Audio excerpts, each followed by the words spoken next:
Hello, good morning to you all. Are you able to hear Yes, me? sir. Yes, sir. Good morning. Yes, sir. And are you able to see the slide? Yes, Yes, sir. sir. Yes, sir. Good. Uh,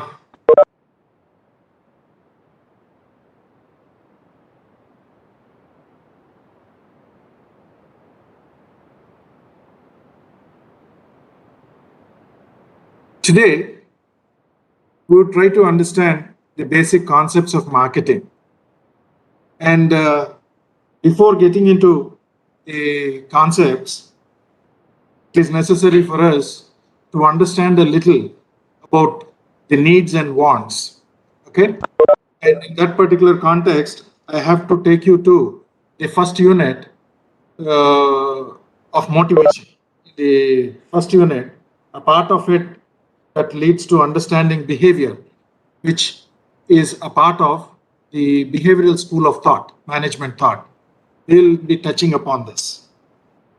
Basically, management has been defined or understood for the sake of convenience based on certain functions that the managers perform in order to improve the effectiveness or the efficacy of an organization. And these functions are basically planning, organizing, directing, coordinating, and control. Or sometimes, based on the semantic differences, they also say leading, coordinating, communicating, reporting, budgeting. Certain other functions are also reported, but such sort of differences exist only because of the semantic differences that exist from the people who have contributed to the thought on management. Right? Whatever it is, basically we have been thinking of performing management by various, by coordinating and controlling various resources at hand. Of all these resources, we have also seemed to have realized over the period of time that human resource is one major resource that determines the effectiveness of what all actions that we take. In that particular context, going back to about 1927, Sir, please start recording, sir. sorry, thank you for reminding me. One.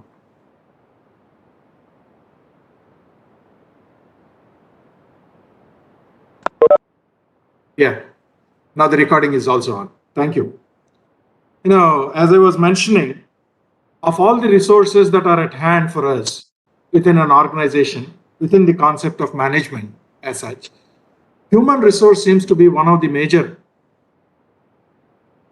aspect because this particular resource seems to be so very unique in the sense it can determine the effectiveness and efficacy of all the other resources as well. Particularly, human behavior or human motivation is something that can, if one is motivated by himself, his commitment, his passion to work, and the quality of work that is delivered is something much, much better, and his productivity is even higher.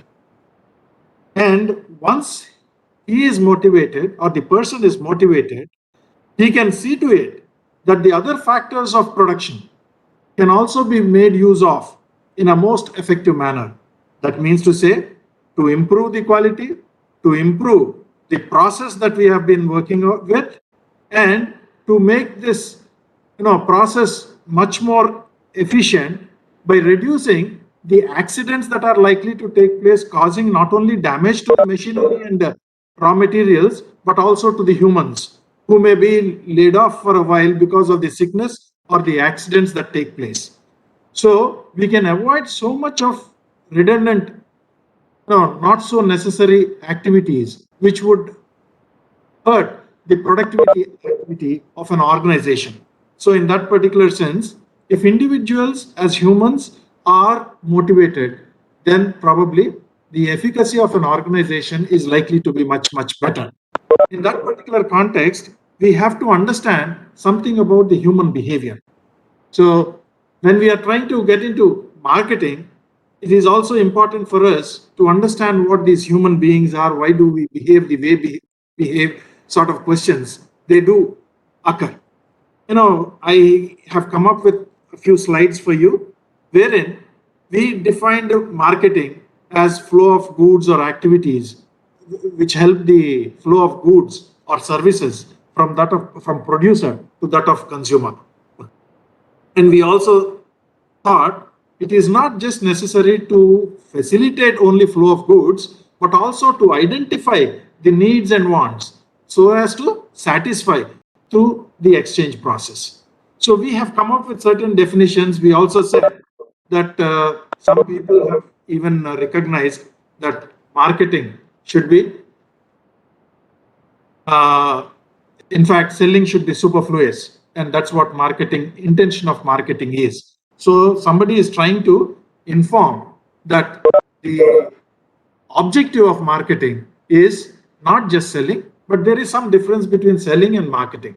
So we try to distinguish between what marketing and selling could be, wherein we said, while marketing is pulling the customers to us, selling happens to be pushing the customers towards the market. And in that sense, we also spoke of the importance of marketing and the various features of it. Now, like it facilitates specialization, widens the market, and improves the standard of living of the society in general. Whereas, it also helps to improve the economic growth and creates new norms, new habits, new attitudes, and the socio-economic behavior as well. And the rest of the things go on. Now, having said this, now I wish to take you to the marketing concepts. The marketing concept is something like this. It starts off with needs, wants, and demands. It is a social process. Okay? And we're having identified these needs, wants, and there existing some demand for those, then we try to come up with certain offerings, which could be products or services or even certain experiences as such, which probably create value for the customers, create value for the people who are in need, who want them, right? And based on such sort of value that we have created, it also generates certain levels of satisfaction. So this satisfaction level would probably decide the progress of the business, the success of the business, and the effectiveness of the marketing program that we take up. And this leads to, when there are people who are satisfied, naturally there are transactions taking place and relationships being built, and finally the markets flourish. So we wish to discuss these matters today about the basic concepts, trying to understand what these things are. And in this process, let us try to understand that marketing, we accept it to be a social process in which individuals and groups obtain what they need and by creating and offering, exchanging products and services of value freely with others, right? So this is an understanding with which we are starting. And now we wish to come to a little bit on the behavioral front, where we try to understand what motivation is and why we behave the way we behave. Am I audible? Yes. Pardon me? Yes, sir, you are audible. Very good. I am switching off the video mode. Yeah. Can you see the slide? Yes, sir. Yes, sir. Good. As we understand, every individual, as an individual, we all Sir. act in a very distinct manner. And we as people act differently. And we are trying to answer a question, why do we do that? And what do we do? Why do we do? For what sake? Why do we behave the way we behave? Is the basic question that we are trying to answer. And probably the answer lies considerably in the explanation of the process called motivation. Motivation is the building block, basic building block of human action, which needs to be studied and understood. Understanding this behavior will help us to prevail and sustain the vagaries of the society and the challenges and competition within the society that exists and that we are likely to face. Okay? And studies on this motivation can probably be understood. One from the point of view of motivating self, and the other from motivating others. So, as a manager, as a leader, we should also be trying to not only motivate ourselves, but also trying to motivate people who are reporting to us, people who are responsible for actions within an organization, which as an individual we have limited possibilities. But when in a group, because of the limitations that we have, we try to overcome our limitations by working in teams and groups. The purpose of a group or a team is to overcome. All alone, we are very weak, probably.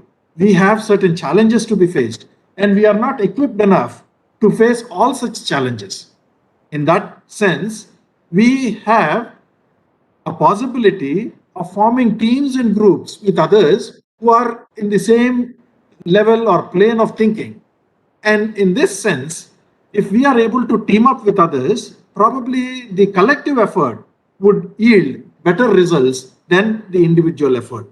So, team spirit happens to be one such sort of a very important aspect in life as we grow in our careers as well. Please do realize this. Having said this, but motivating self is also very important. Many a times we see ups and downs in our life. We face tensions, we face depression. Many a times we face difficult situations. We feel lost. And these are situations where we have to overcome and we have to fight it out. Basically, all this, as you see from the circuit that I have been trying to show, the first one happens to be the inner state of disequilibrium. When we have certain needs which are not satisfied, when we have desires, when we have expectations, and all these things with some such sort of anticipation of our performance, of something happening positively for us, it all builds up that sort of a tension. And the progress of it might lead to a depression sort of a situation or being delighted.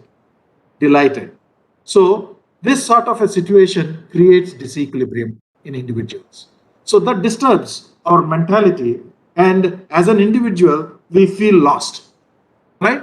So, this is the sort of disequilibrium which creates some such sort of an action or a behavior within us, because we believe that some course of action would reduce this disequilibrium. Every one of us have our own thoughts of minimizing this disequilibrium. None of us can tolerate this sort of unstableness for a long period of time. So, if we are to face such sort of situations for a long period of time, probably our health, our mental health would also be affected. Therefore, our body itself says, bring this to an equilibrium state. So, we try to take action that would help us to minimize this. So, that is called the action or the behavior. Why we behave is in search of reducing this disequilibrium or improving the possibility of satisfying our expectations, our desires, and meeting the anticipation that we have made for ourselves.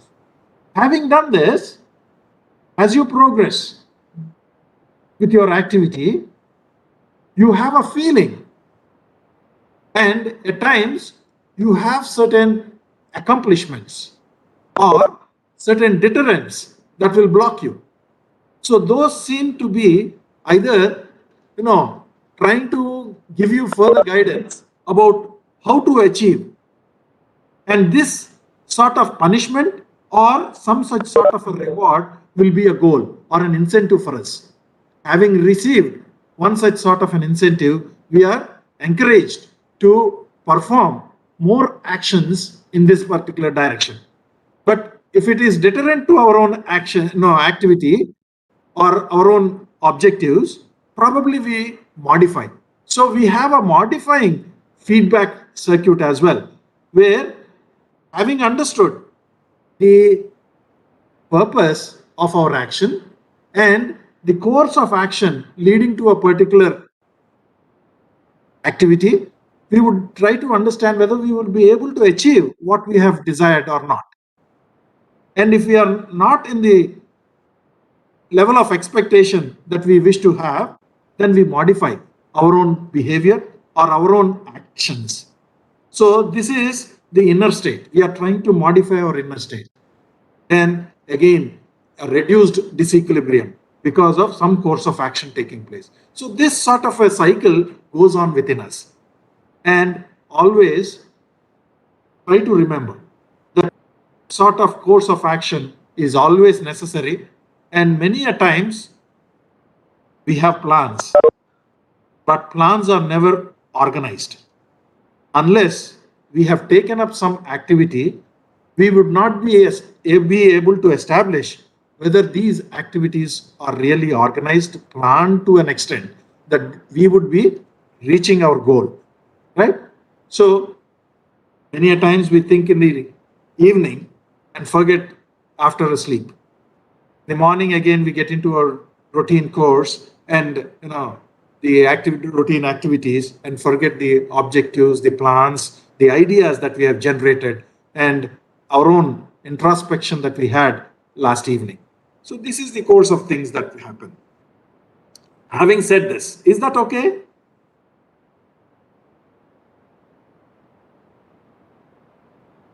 Hello? Hello? Yes, sir. Yes, sir. Yeah. Did I make this clear? Yes. Yeah, the basic idea here, motivation, as I was mentioning to you,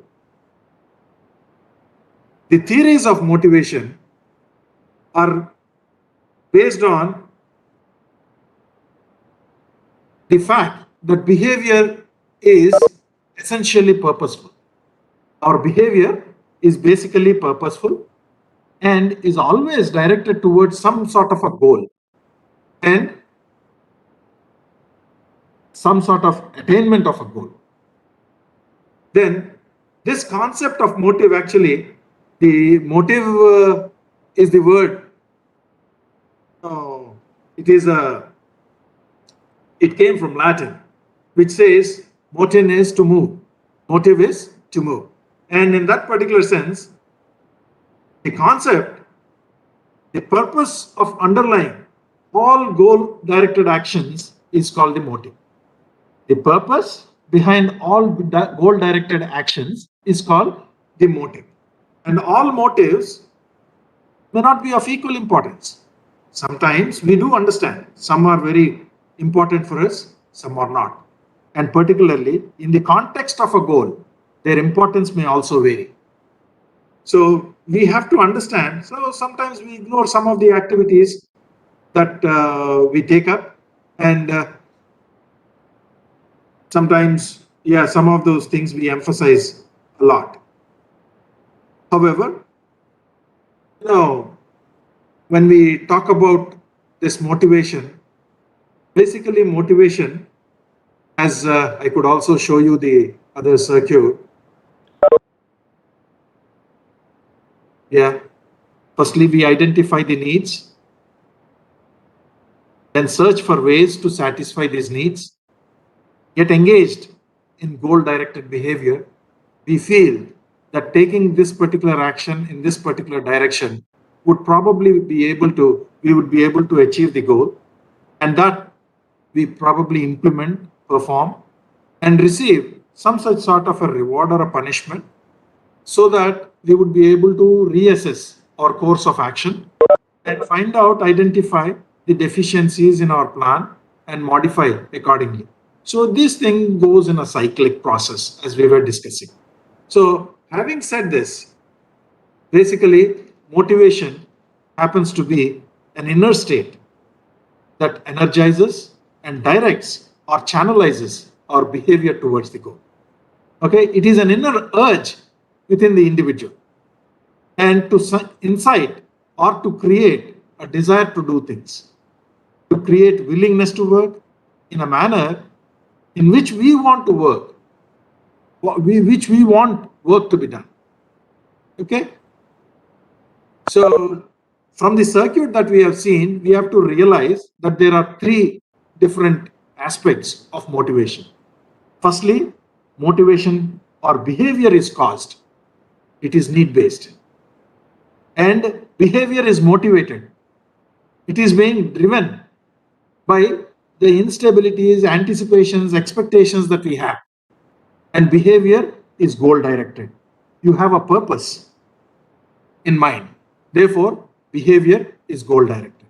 So these three we have to understand. Behavior is caused, behavior is motivated, and behavior is goal-directed. So it is always necessary for us from our younger days to have a goal in mind for every activity that we take up. That is very essential because unless you have a plan, there cannot be a control activity. So planning and controlling go together. Similarly, goal and performance also go together. Whether you have been able to accomplish something or not depends upon the goal we decide for ourselves. So please make note of this. And in our personal life as well, these matters do play an important role. And objectives of motivation is motivation ensures productive use of resources. Motivation increases productivity. Motivated employees become quality conscious. And motivation promotes goal-directed behavior. Motivation helps organizational stability and friendly culture.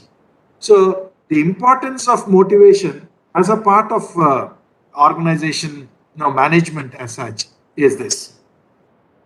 Having said this, let me also show you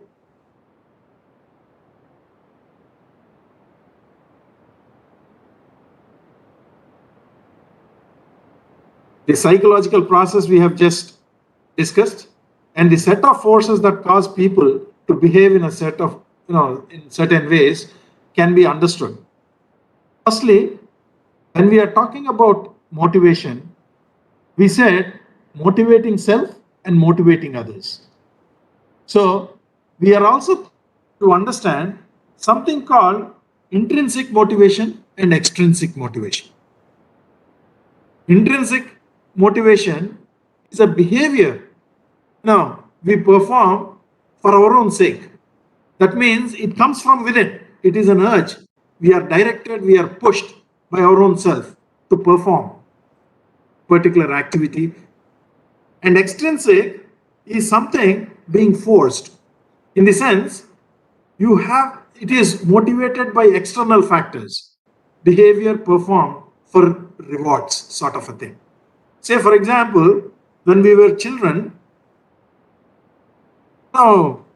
Mummy would have told us, you do this, you get a chocolate, right? What is this? What sort of a motivation is this? Extrinsic. Extrinsic motivation. Naturally extrinsic. And sometimes all of us are in the class, but some of us perform better. Some of us probably are ranked. Why do we do this? With whom are we competing? What is competition? Do you understand competition? Hello? Do you understand competition?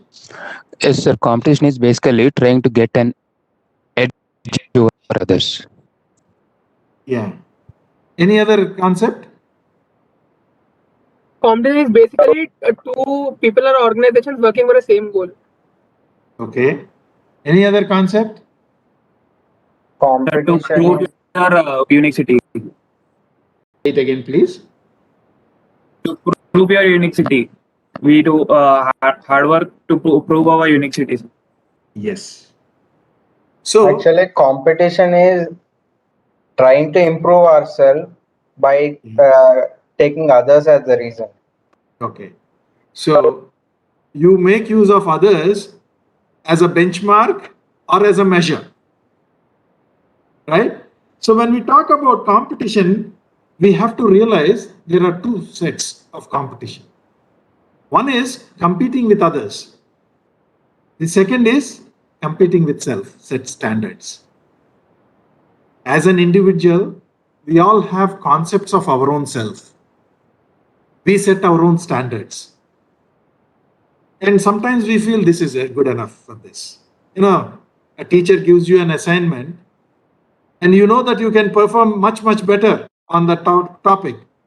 But because of certain other diversions, other, work that is at hand or being busy because of various other factors, you feel that this would satisfy, this would give me a grade good enough. Okay. So we have a self-set standard, and these standards keep varying depending upon the priority of the goal that we have. So we need to understand these competition as well, not only motivation, but with whom are we competing? For what sake is a question. So having said this, intrinsic is something internal to us. I need to perform better, even better than what I did last time. Oh, we recently had the Olympics. Some of them have probably, Bolt is one who had been improving his record all through, right? Not probably in this Olympic, but wherever he performed, he was going on improving. So who was he competing with? He was competing with his own self as well, improving his own records. So that's the sort of internal motivation that we have. Sometimes when we get into motivation, we'll understand better. I have a picture to show you what this motivation is that I'm talking about. So extrinsic is everything external. Somebody gives me an award, somebody gives me a pay hike, somebody praises me, or somebody recognizes me, and somebody gives me a promotion, or somebody gifts me something. This is all external, outside. Whereas internal is intrinsic. My inside feelings, feeling of the job well done. I have done it well. I pat myself. Nobody pats me. I pride myself that I have been able to accomplish something. A sense of achievement I have, and the passion that I develop. So this is internal. So these two are equally important.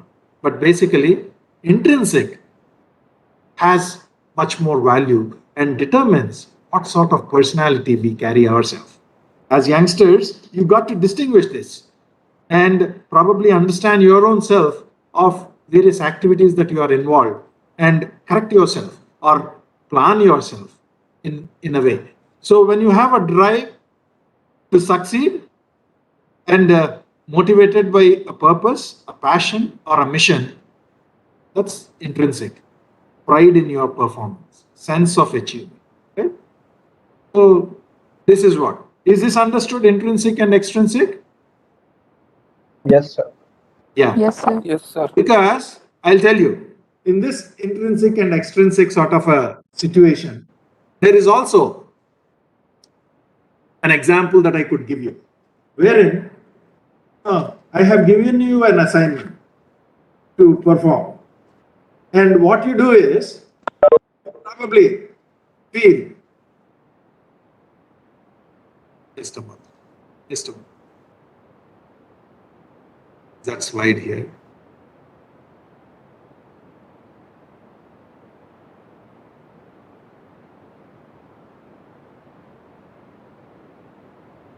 One moment, please.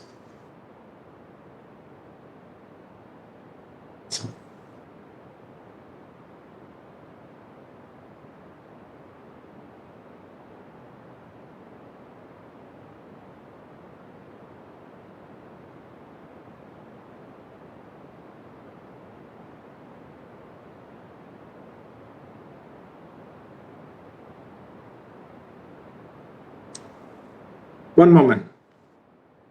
I am searching for a piece of paper.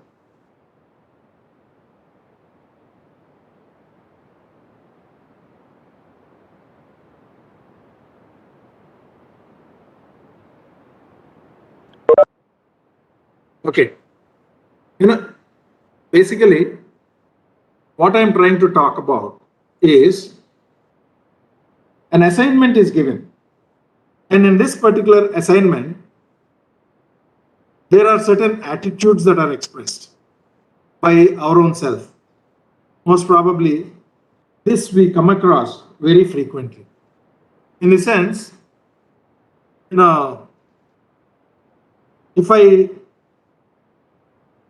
plot on x-axis intrinsic sort of in the x-axis, and in the other direction, if I have extrinsic motivation, and on the y-axis, I say positive motivation, and down in the negative axis, I have the negative motivation. In the first quadrant, I say when my assignment is given, I really want to write this report. What is this? I really want to write this report is the attitude of an individual. This is both intrinsic as well as positive motivation. Whereas I'll write this report and you will get a bonus. If I say you write this report and you will get, I'll give you 5 points for this. I will assess this for 5 points. This is, I'm trying to be positive, positively motivate you, but this is an extrinsic motivation. This is in the second quadrant. If I put it in the other sense, write this report or you are fired. So I am also trying to punish you. Not only rewards, but also fear of punishment is a negative motivation. People work because of fear as well. So fear, and this is a negative motivation, and it's an extrinsic. And this is in the third quadrant. And the last and final one is, I really don't want to make this report. This is in the fourth quadrant. Okay? He doesn't want to do it, whatever happens. So this is called, in this motivation, we have a very old theory known as carrot and the stick method. That means to say, you have to, lure people with a carrot in front. Oh, you would have heard the story of the donkey and the fisherman and the washerman. So show a carrot in the front, the donkey goes on moving. Or if it doesn't, you jab it from the back. So the carrot and the stick method. So either you have to give certain gifts or rewards, or you have to punish and create pain. So these are two methods which are very famous from the time we started living together in an organized fashion as a civilization. This method of motivation came into being. But today, we also try to understand the behavior of humans as a different factor. One is the importance of motivation. A motivated person is quality oriented. Motivated individuals are more productive. They always look for a better way of doing jobs. And what are the indications of motivation and demotivation? Who can be considered a motivated worker? When I come to work,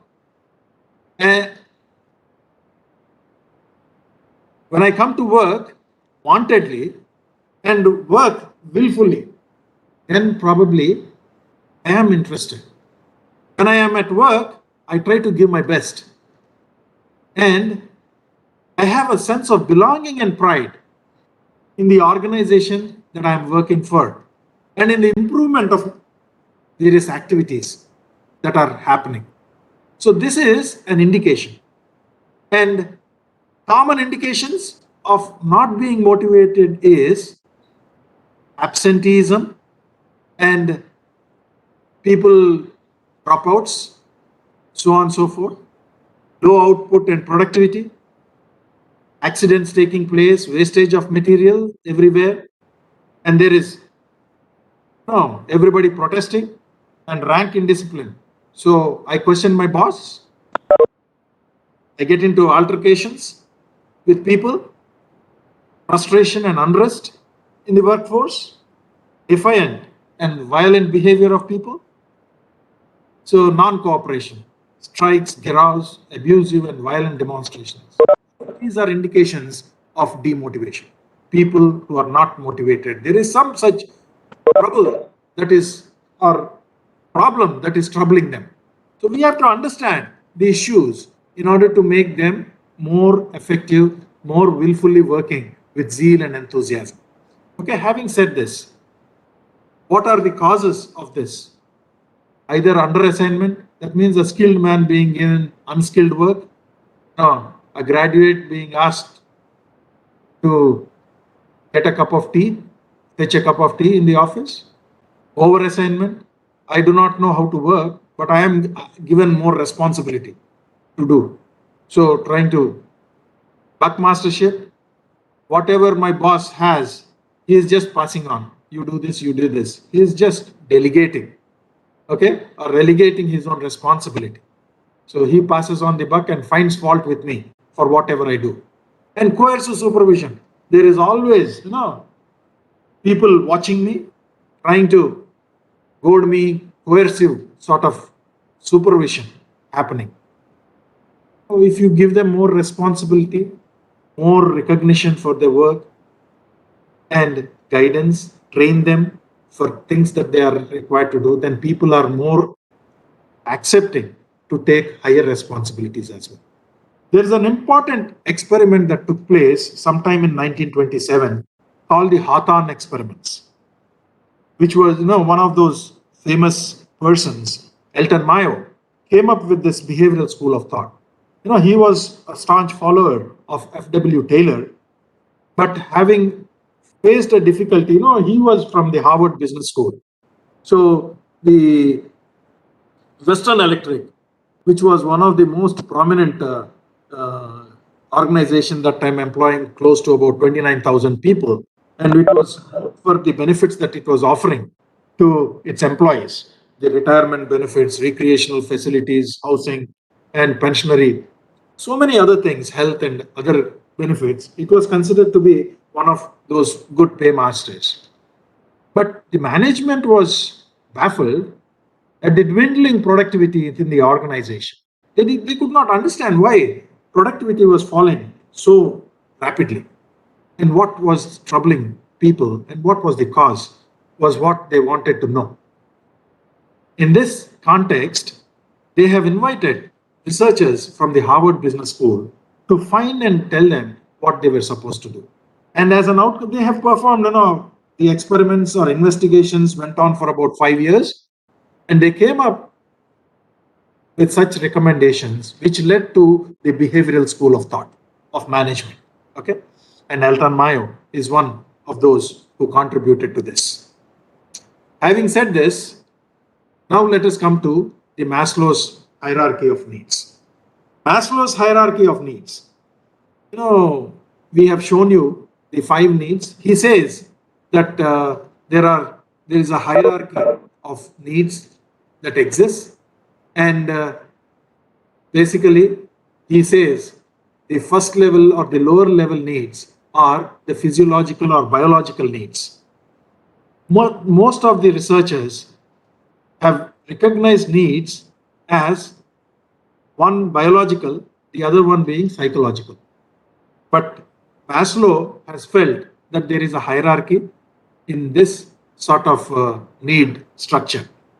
And we have seen that need structure starting from physiological, security, belongingness, esteem, and self-actualization. Right?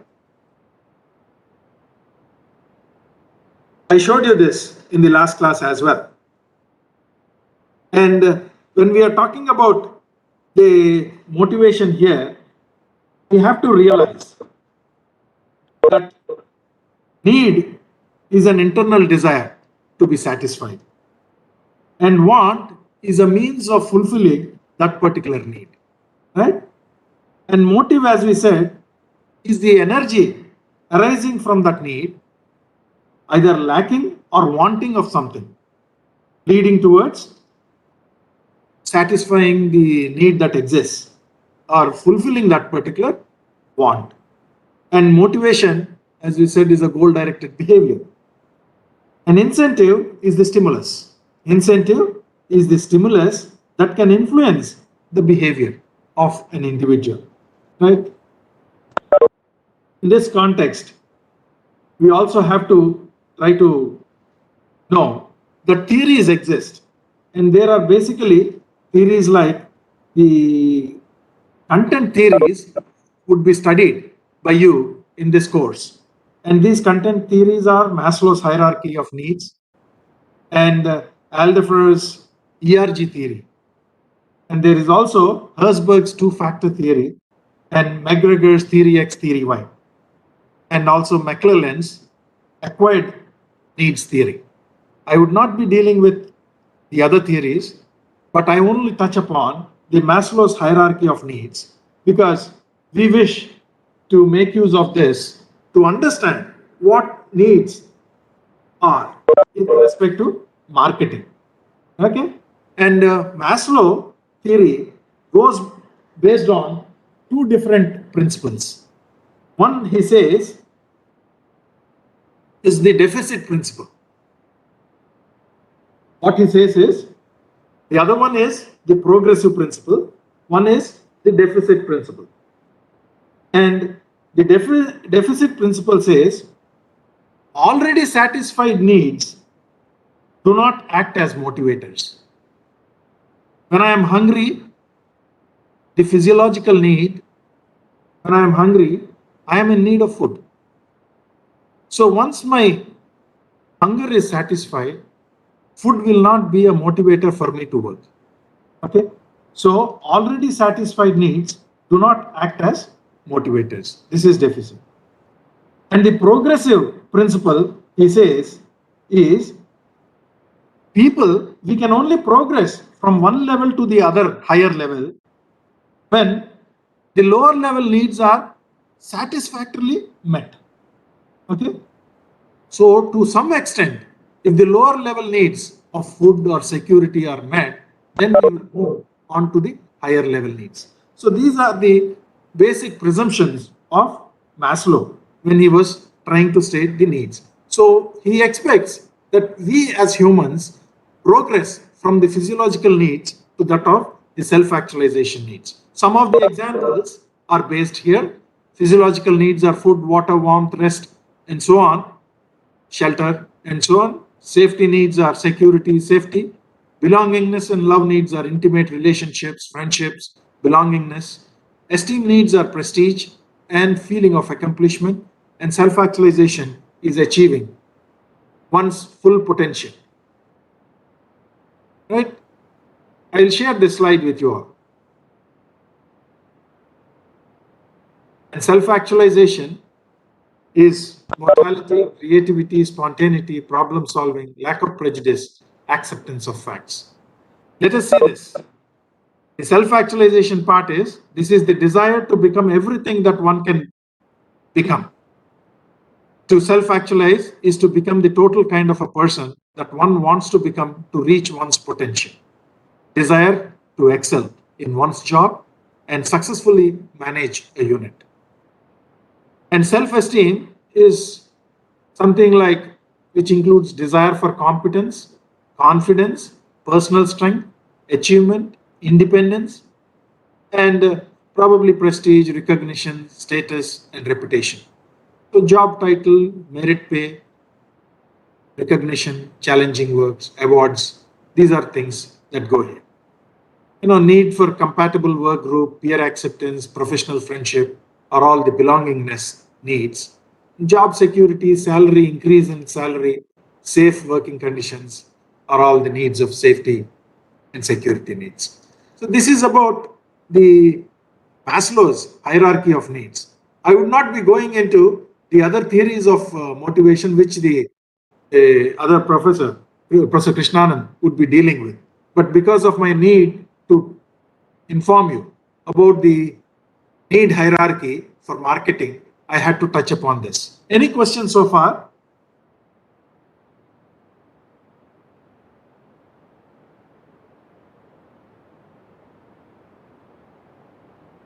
Hello? Hello, sir. Are there any questions? Any interaction Sir, points audible? here? Can you speak louder? I am not able to hear you. Excuse me, sir, am I audible? Yes. Sir, why did it take 5 years for the Harvard scientists to figure out what was lacking? Say it again. Say it again. Why did it take 5 years for the Harvard scientists to figure out what was lacking? Let me ask you one question. What is being dealt in the by Professor Krishnanand right now?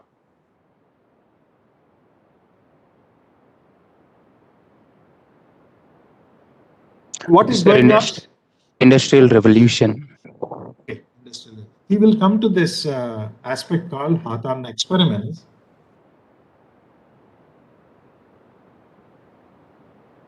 You would also come to know about F.W. Taylor,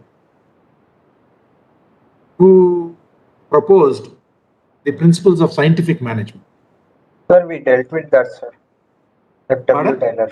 F.W. Taylor's contribution to industrial era and the scientific management, everything is dealt. Yeah, he did. He told you already, right? Yes, sir. Yeah. In that sense, let me also add a few more points. For Taylor, efficiency was God. He could not tolerate any aspects of lethargy, laziness, and inefficiency in all the works that he was associated with. As I also mentioned to you, he was very creative and he could find maths for every work that is being taken up. And he designed the spoon-shaped tennis racket and went on to win the US Open doubles tournament once it first started in 1881 or so, 1891 or 1881. Okay, so he was innovative, he was also creative, and he was also very particular about the way work has to be done. So he thought there is some such sort of standardization that is necessary and also specialization that needs to be created.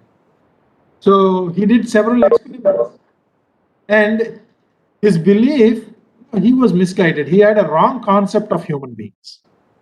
He thought machines would work well as long as they are taken care of. That means when they are lubricated, grease applied and taken care of, the machines work well. He thought men would also work so well, just like machines. He thought men were machines.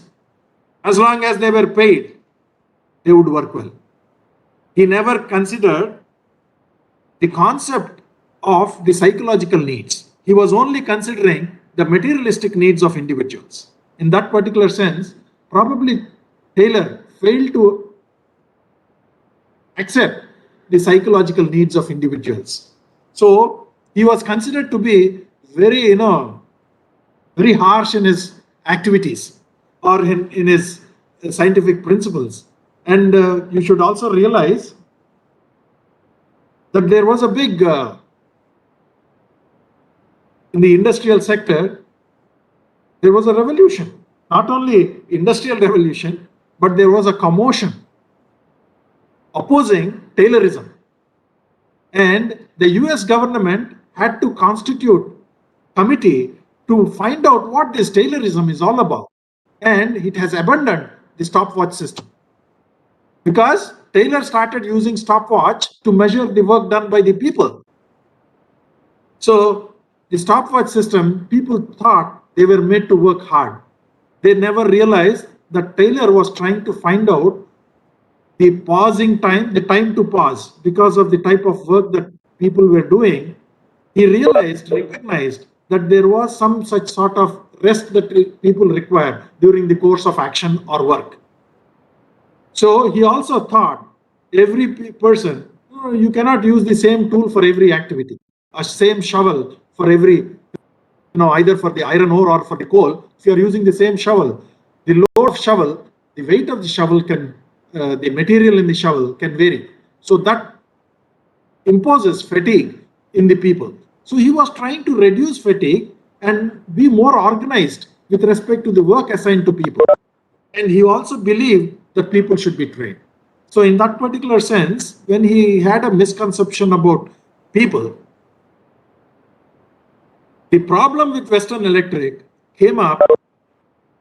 People believed that they are giving all the things, pensionary benefits, best of pay, and recreational facilities, and it's one of the premier organizations as far as the lookout for the employees is concerned, care for the employees is concerned. But still, productivity was dwindling. The question was, the experimenters went on with the presumptions of Taylor's scientific principles. Okay, they thought the external features were probably the cause of reduction in productivity, like the noise, like the illumination, like the work environment, and so on and so forth. So the time pauses and the type of time duration and so on. So the first experiment they conducted was an illumination experiment, wherein they took two groups. One was a controlled group. That means to say the parameters were being varied, whereas the other one was an uncontrolled group. So that was a reference group where there was no change, but they were being observed. So they were conducting this experiment. So they increased the illumination. As they increased the illumination, productivity increased. So they found that not only with the control group, the uncontrolled group where there was no increase in illumination, productivity also increased there. Then they started reducing the illumination. So once they started reducing the illumination, the productivity was also going up. So they reduced the illumination to that level of that of moonlight, where people started complaining that they are not able to see and work. But till that time, the productivity was rising. Not only with the control group, but also with the uncontrolled group, the reference group. What do we infer from this? People need more than what they want. Actually, there is difference between need and want. It's not about the need and want. It is the basic objective. The belief that illumination had an effect on productivity. Illumination may have some effect on productivity, but illumination alone is not the main cause of improvement or reduction in productivity, is the final conclusion, right? There are some more important factors that have been influencing the productivity. Despite illumination being reduced, not only for the control group, the uncontrolled group which had the normal light, they also increased the productivity. How? How come? The feeling of being observed. We behave in a different way when we are being observed. This is called Hawthorne effect. Okay? You consider yourself when you are taking an examination in the examination hall and the invigilators are moving around and an invigilator comes to your table and stands there. How do you feel? How do you feel? As if I am cheating, like. No, you have a different feeling. You are all too sudden irritated, Tensed. trying to understand why is he standing here? Does he feel that I am cheating? And you are not on your own. You act like as if you are writing, even if you are thinking, the invigilator might think that you do not know the answers for the questions. So you would act in a different way. Immediately you put your pen on your paper and start doing something. So this is all. So when we behave normally when we know that we are all alone in our room, in our own way. But when the doors are open, when we are open to others, our behavior is something different. So what is controlling us? The environment is controlling. Others are controlling, right? So the realization is here, there is something much more important than illumination that matters. And this behavior is something psychological, not physiological. Am I right? Am I understood? Yes, sir. Yes. So we are expecting that there are certain psychological reasons that go on. So to assess the psychological things, they had to perform several such experiments. I think it is a very interesting investigation. I leave it to Professor Krishnanand to deal with this. I don't want to meddle with it in such a short span of few minutes. It takes a long time to explain as well. You should hold yourself in suspense to see that. Okay, it's a very interesting experiment which he would also narrate. Okay. And that actually led to this school of thought on behavioral science. Okay. Yeah. Any questions? Any questions on what we have been talking? Today, you had no problem with your link, right? No, sir. No problem. Okay. Good. I believe the class representative was mentioning that Friday, instead of 8 o'clock, we would have our class from 8:30. Is that what you all desire? Yes, sir. Better for some students. Yeah, some people have some difficulties, I'm told. Okay. Okay, we'll try to schedule that way from the next class onwards. Okay. So if you have no questions, that's all for now. Take care. Thank you.